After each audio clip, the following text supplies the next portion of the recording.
अस्सलामुअलैकुम, welcome to my YouTube channel the best nurse.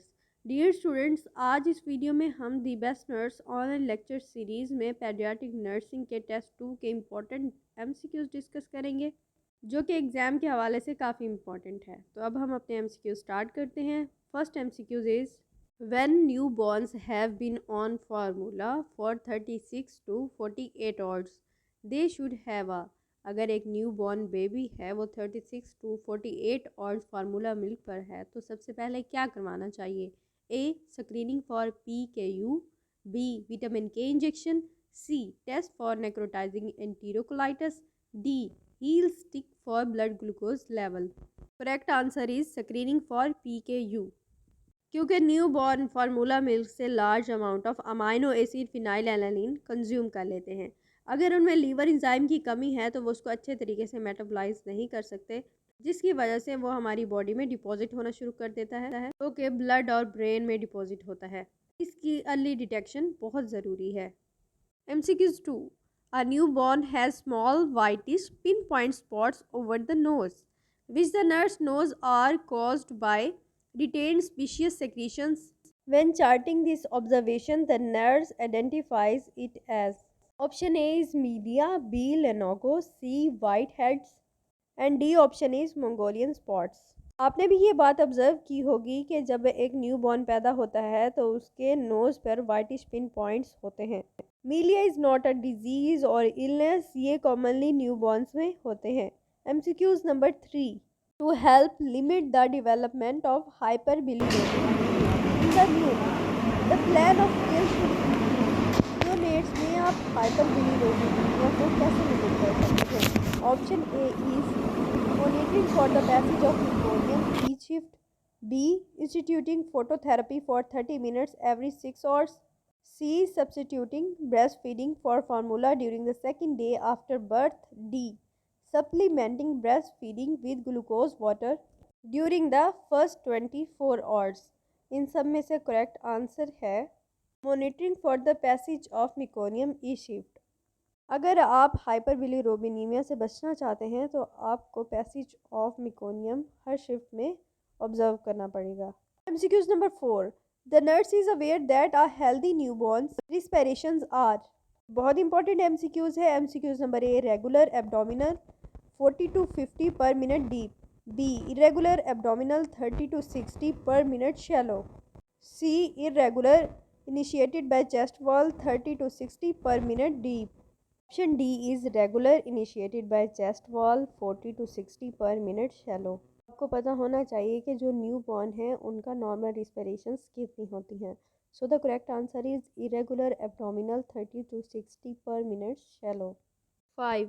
The expected respiratory rate of a neonate within 3 minutes of birth may be as high as A 50, B 60, C 80 and D 100। Neonates में respiratory rates किस हद तक high हो सकता है? So the correct answer is 60। अगर 60 breaths per minute से ज़्यादा होगा then it consider be tachypnoea.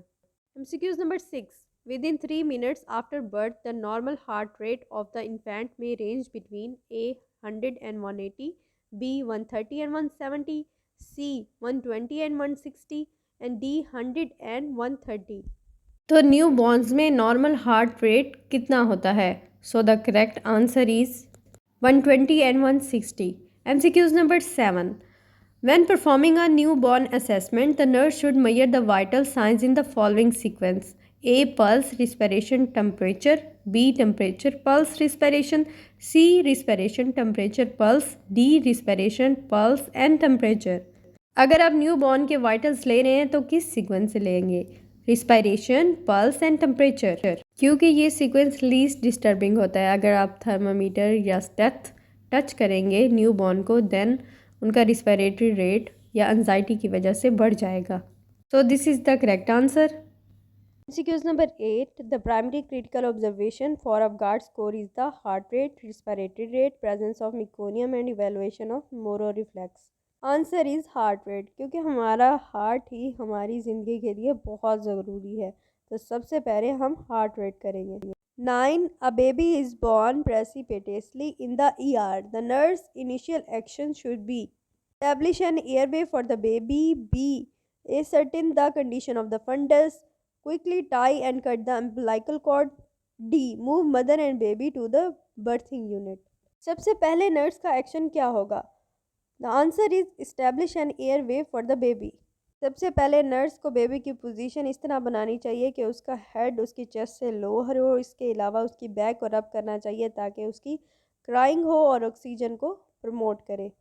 First action nurse को ये लेना चाहिए। और अम्बिलिकल कॉर्ड कट करने में कोई भी जल्दी नहीं करनी चाहिए, वो किसी भी वक्त कट हो सकती है। Now the MCQs number 10। A nursing instructor asks a nursing student to describe the procedure for administering erythromycin ointment into the eye if a neonate.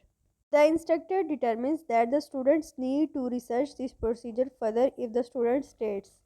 Student का क्या आंसर होगा कि इंस्ट्रक्टर को लगेगा कि मज़ीद रिसर्च की ज़रूरत है। I will क्लींस the neonates I before instilling ointment. I will flush the I after instilling the ointment. I will instill the eye ointment into each of the neonates' conjunctival sac within 1 hour after birth. D. Administration of the eye ointment may be delayed until an hour or so after birth so that eye contact and patient-infant attachment and bonding can occur. So the answer is I will flush the eyes after instilling the ointment. ये student की तरफ से correct answer नहीं दिया गया, क्योंकि अगर आप एक नियोनेट में आई ऑइंटमेंट लगाते हैं वो आपको निजीरिया गोनोरिया एंड क्लैमिडिया ट्रैकोमाइटस से प्रोटेक्ट करता है। अगर आप उसको फ्लश कर देंगे तो सारी मेडिकेशन वेस्ट हो जाएगी। ये MCQs आपके एग्ज़ाम के हवाले से काफ़ी इंपॉर्टेंट है। आई होप स्टूडेंट्स ये वीडियो आपके लिए काफ़ी इन्फॉर्मेटिव रही होगी। अगर आपको ये वीडियो अच्छी लगी है तो लाइक ज़रूर कर दें, कमेंट्स भी लाजमी करें और इसके अलावा आप शेयर भी कर दें। बेल आइकन को प्रेस कर दें ताकि मेरी आने वाली हर वीडियो आपको टाइम से मिल सके। Thank you so much. अल्लाह हाफिज़।